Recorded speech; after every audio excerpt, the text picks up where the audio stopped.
Yo, what's up? Kumusta mga boss? This is Kuya Lod sa Kalam. Halika mga boss, balikan natin ang pagtutuos nila Casimiro versus Nery kasi ang dami pang hindi nakapaniwala kung bakit natalo si Luis Nery. At ang dami ko pang nababasang mga comment na hindi pa naka-move on. Halika, balikan natin. Panoorin natin to mga boss.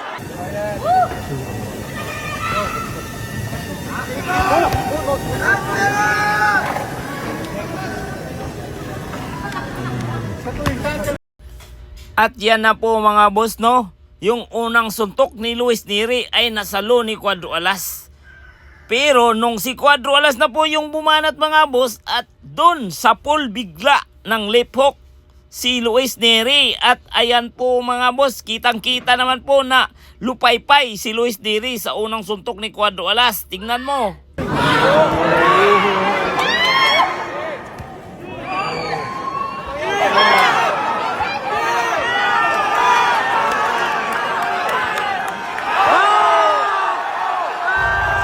Yan po yung unang down sa first round ni Luis Nery mga boss. At kitang-kita naman natin na parang naramdaman na ni Luis Nery ang binom ng suntok ni Cuadro Alas.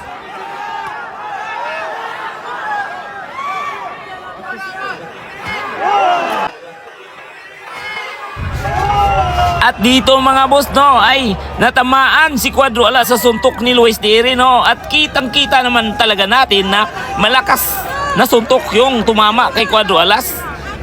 Kita nyo naman si Cuadro Alas, no, parang nilasap-lasap pa niya yung suntok ng Pantera Nery ng Mexico.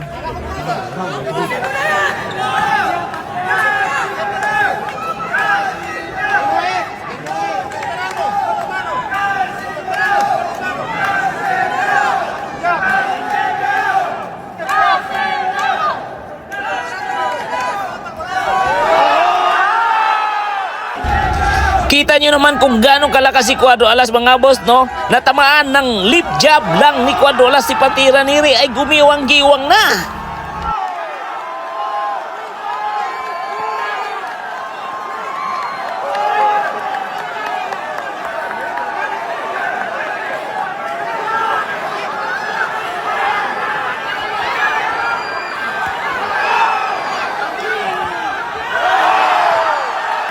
Ito po yung pangatlong knockdown ni Pantera Nery mga boss, no, mula sa kamay ni Cuadro Alas. At parang ramdam ko na yung binom ng sakit na suntok na tinatanggap niya mula kay Cuadro Alas.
At doon na po nagtatapos ang first round mga boss. Grabe yung bakbakan yung mga boss, no. At yun nga, may nabasa ako sa comment section na hindi daw nakapag-ensayo ng maayos si Luis Pantera Nery mga boss, no.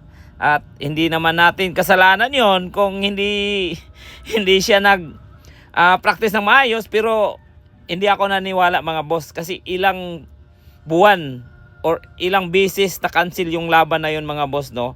At ayun, dumami pa yung araw na pwede kang mag-ensayo.